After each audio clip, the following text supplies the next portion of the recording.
माँ जी, मेरी रोटी कहाँ है? नवविवाहिता रीमा ने रसोई में प्रवेश करते हुए ऊंची आवाज में पूछा। उसके चेहरे पर शक साफ झलक रहा था। मैंने 2 रोटियां बनाई थीं, एक तो मैंने खा ली, लेकिन दूसरी। उसकी बात सुनकर रीमा का पति अमित रसोई में आया। क्या हुआ रीमा? क्या तुम ढंग से रख नहीं सकती अपनी चीजें? उसकी आवाज में हल्की सी झुंझलाहट थी। नहीं अमित, बात यह है कि रीमा अपनी बात पूरी कर दी, उसके पहले ही अमित ने उसे टोक दिया। देखो रीमा, अभी अभी शादी हुई है, माँ जी पर शक करना बंद करो। उसकी आवाज अब सख्त हो गई थी। लेकिन अमित, रीमा की आंखों में आंसू आ गए। वह समझ नहीं पा रही थी कि अमित उसकी बात क्यों नहीं समझ रहा था। उसे यकीन था कि उसकी रोटी गायब है और उसे शक था कि उसकी सास ने उसे खा लिया है। बस करो रीमा, तुम्हारी यह बचकानी हरकतें मुझे बिल्कुल पसंद नहीं आ रही हैं।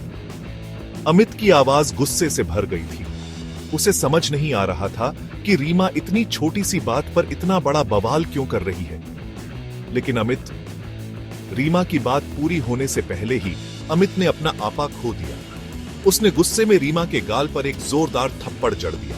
चुप, तुम अपनी औकात भूल रही हो। अमित का चेहरा गुस्से से लाल हो गया था। उसे अपने किए पर तुरंत पछतावा हुआ, लेकिन अब बहुत देर हो चुकी थी। रीमा हक्की बक्की रह गई।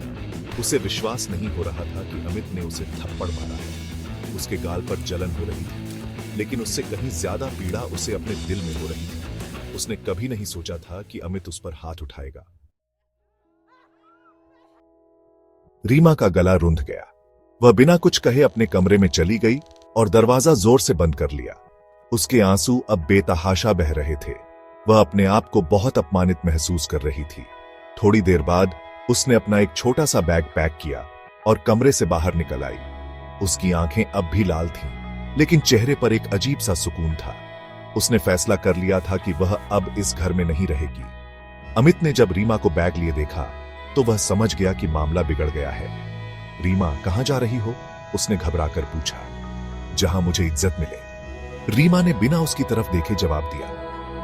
एक रोटी के लिए क्या तुम अपनी मां पर शक करोगे? और जब मैं सच बोलूं तो मुझे थप्पड़ मारोगे?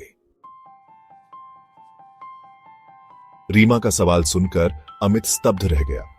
उसे समझ नहीं आ रहा था कि उसे क्या जवाब दे। रीमा, तुम यह सब गलत समझ रही हो।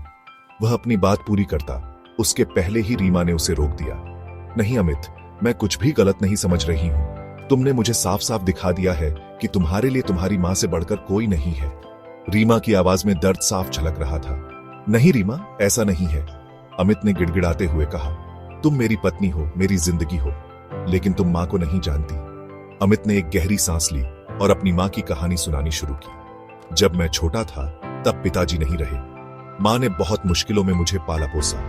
उन्होंने कभी अपनी कोई ख्वाहिश पूरी नहीं की, हमेशा मेरी खुशी का ख्याल रखा। अमित की आवाज अब भारी हो गई थी। एक बार जब मैं बीमार था तो मां ने पूरी रात मेरे सिरहाने बैठकर मेरी देखभाल की।